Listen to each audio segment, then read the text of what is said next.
The hardest part during your masters journey ఏంటంటే యూనివర్సిటీస్‌లో admission తెచ్చుకోవడం గాదు, అసైన్‌మెంట్స్ పాస్ అవ్వడం గాదు, మాస్టర్స్ సర్టిఫికేట్ గూడా గాదు. ఈ హోల్ ప్రాసెస్‌లో పైసలు అరేంజ్ చేసుకోవడం. బ్యాంక్‌లో ఫండ్స్ మెయింటెనెన్స్‌కి, టీబీ టెస్ట్‌కి, యూనివర్సిటీ ఫీకి, వీసా ఫైలింగ్‌కి, హెల్త్ ఇన్సూరెన్స్‌కి, ఫ్లైట్ టికెట్స్‌కి, మళ్ళీ 1-2 మంత్స్ యూకేలో అకామిడేషన్‌కి, అక్కర్లేని షాపింగ్‌కి, దోస్తుల దావత్‌కి, మళ్ళీ చిల్లర ఖర్చులకి, ఇవన్నిటికి కావాల్సింది ఒకటే పైసలు, మనీ.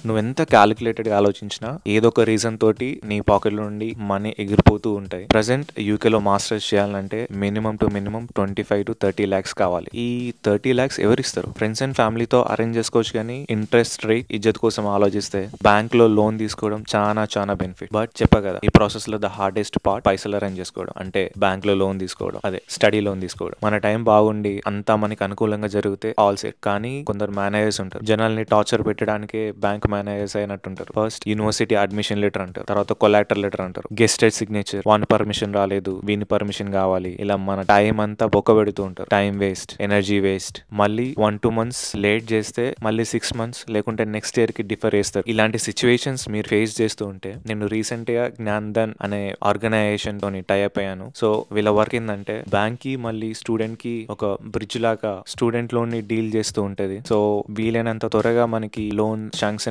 అవ్వడానికి ట్రై చేస్తుంది అన్నమాట. వీళ్ళు నన్ను అప్రోచ్ అయినప్పుడు నేను వీళ్ళ ప్రొఫైల్ ఓపెన్ చేసి, వెబ్సైట్ ఓపెన్ చేసి కంప్లీట్ గా చెక్ చేశాను. నాకు ఇది కొంచెం జెన్యూన్ అనిపించింది. స్టూడెంట్ యూజర్ ఫ్రెండ్లీ కూడా, వాళ్ళతో కమ్యూనికేషన్ కానీ వాళ్ళ వర్క్స్ కానీ యాక్టివ్గా అనిపించింది నాకు. లింక్ అండ్ డీటెయిల్స్ డిస్క్రిప్షన్ లో మెన్షన్ చేస్తాను. ఇంట్రెస్ట్ ఉన్న వాళ్ళు ప్రొసీడ్ అవ్వండి. Thank you.